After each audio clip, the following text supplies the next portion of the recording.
In 1989, Ronald Reagan delivered his farewell address to the nation.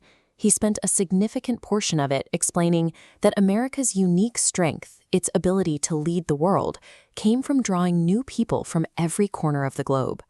Almost 2 decades later, George W. Bush maintained that same stance, actively pushing Congress for comprehensive immigration reform that included legal pathways to citizenship. Donald Trump took a drastically different approach. He campaigned on mass deportations, describing immigrants as a hostile force poisoning the blood of the country.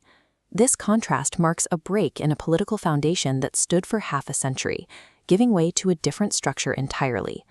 To understand how the modern right captured the GOP, we have to look at how that previous foundation fractured, leaving behind a massive vacuum for a much older, darker populism to fill.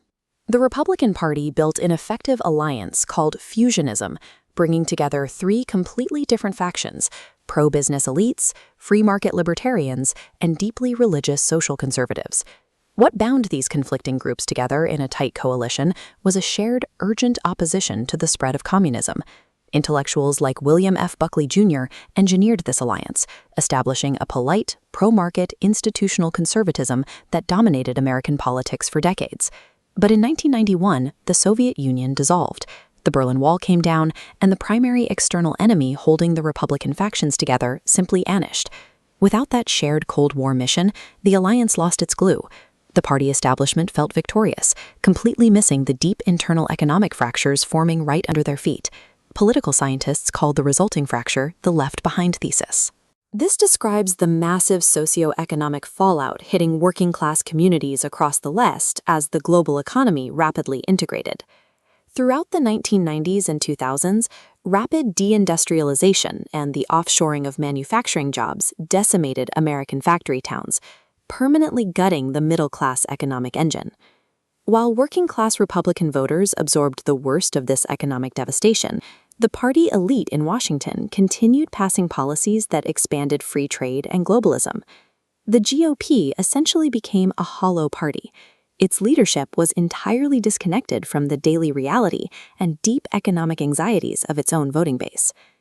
This massive disconnect generated a deep, simmering resentment. Millions of voters were actively looking for an outsider who would weaponize their grievances against the establishment that ignored them.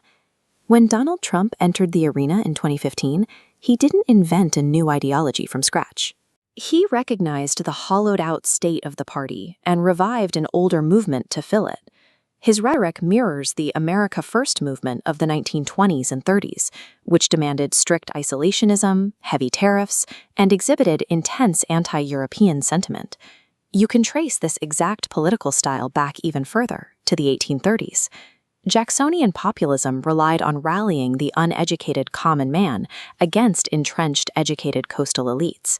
Isolationism, nativism, and aggressive anti-elitism have always existed in the background of American politics. Grouped together, they form a highly combustible ideological package. Trump tossed out the outdated fusionist rulebook and plugged this emotional, nationalist framework directly into the angry Republican base. The takeover rapidly overwrote the party's core tenets. The foundational commitment to global free trade was replaced with aggressive economic protectionism and a massive push for tariffs. Decades of bipartisan attempts at comprehensive immigration reform were abandoned in favor of hardline border policies and promises to execute mass deportations. The social conservative wing traded its traditional focus on moral decorum for an aggressive, uncompromising cultural war, actively contesting battlegrounds like abortion rights. And the traditional conservative respect for democratic institutions was swapped for a brand of populist authoritarianism that actively distrusts expertise and intellectualism. Century was consumed by an insurrectionary movement. Donald Trump successfully executed a permanent ideological takeover of the host party. Political scientists analyzing the modern GOP have reclassified it.